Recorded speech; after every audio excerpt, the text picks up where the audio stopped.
হ'ল BMG অসম চেনেলটোলৈ আপোনালোকক স্বাগতম। বৰ্তমান লকডাউনৰ সময়ত স্কুল কলেজৰ পৰা আদি কৰি সকলোবিলাক বৰ্তমান বন্ধ আছে আৰু এই সময়ছোৱাত দেখা গৈছে যে এটা এপ খুব চৰ্চিত হৈছে আৰু ছাত্ৰ ছাত্ৰীৰ বাবে আৰু বিভিন্ন লোকৰ বাবে এইটো খুব ইউজফুল হৈছে। আজি মই এই যিটো এপৰ কথা কৈছোঁ জুম এপ,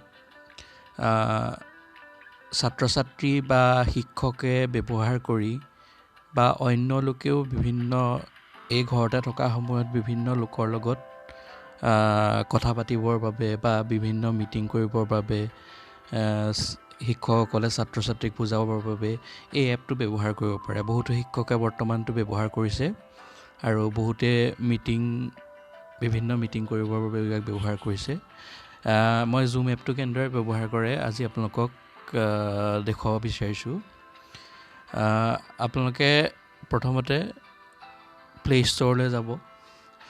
ইয়াৰ লেপটপ বা ডেস্কটপৰ কাৰণেও ভাৰ্চন পোৱা যায়, যদিও মই এণ্ড্ৰইড মোবাইলৰ কাৰণে জাষ্ট এইটো দেখুৱাইছোঁ।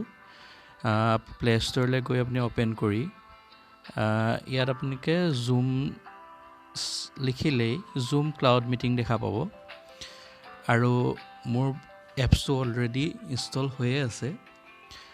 আপোনালোকে ইনষ্টল কৰি ল'ব। ইনষ্টল কৰাৰ পিছত অ'পেন কৰিলে আপোনালোকে তাত চাইন আপ আৰু চাইন ইন দেখিবলৈ পাব।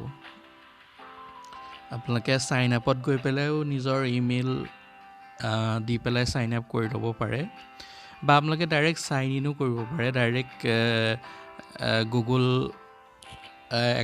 গুগলৰ দ্বাৰা, মানে গুগল আপোনাৰ যিটো ইমেইল ID মোবাইলটোৰ লগত কানেক্ট হৈ আছে সেইটোৰ দ্বাৰা ডাইৰেক্ট হৈ যাব, বা আপোনালোকৰ ফোনটোত যিটো আপোনাৰ ফেচবুক একাউণ্ট আছে সেই ফেচবুক একাউণ্টৰ পৰাও ডাইৰেক্ট আপুনি লগ ইন কৰিব পাৰিব।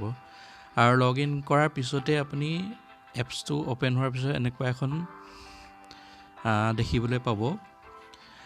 ইয়াত আপোনালোকে দেখিছে new meeting, join, schedule, share screen.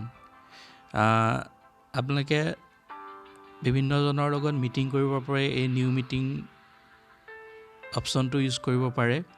ইয়াত আপুনি যদি মিটিঙত আপোনাৰ ভিডিঅ' বা আপোনাক বাকীসকলে দেখাটো বিচাৰে তেতিয়া ভিডিঅ'টো অন কৰি ল'ব লাগিব, আৰু নহ'লে আপোনালোকে অফ কৰি থ'ব। আৰু ষ্টাৰ্ট মিটিঙত গৈ আপুনি ষ্টাৰ্ট কৰিলে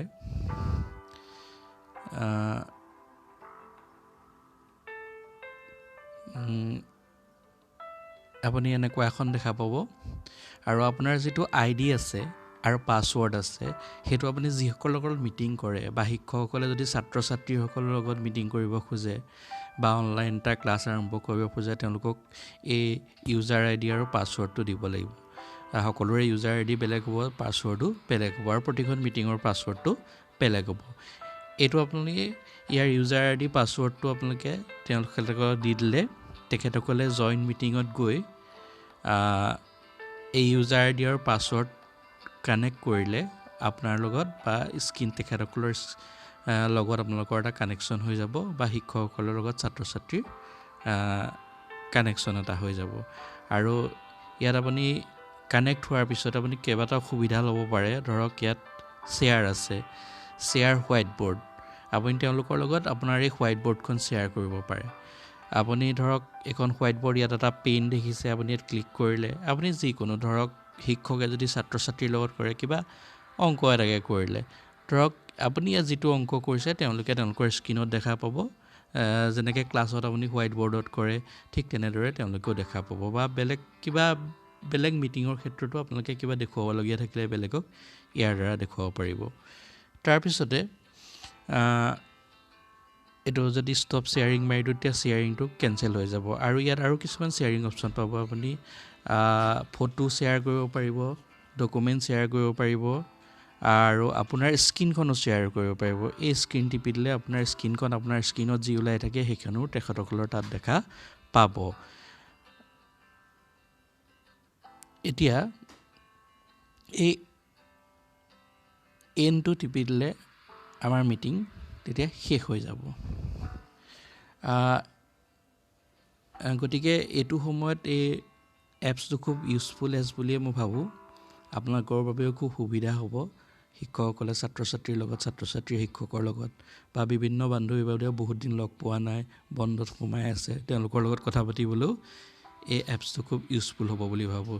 ইয়াত আপোনালোকে চিডিউল আছে, চিডিউলত গৈ পেলাই আপোনালোকে বিভিন্ন মিটিং চিডিউল কৰিব পাৰে, বা বিভিন্ন এটা টাইম অমুক টাইমত আৰম্ভ হ'ব তেনেকুৱা এটা কৰিব পাৰে।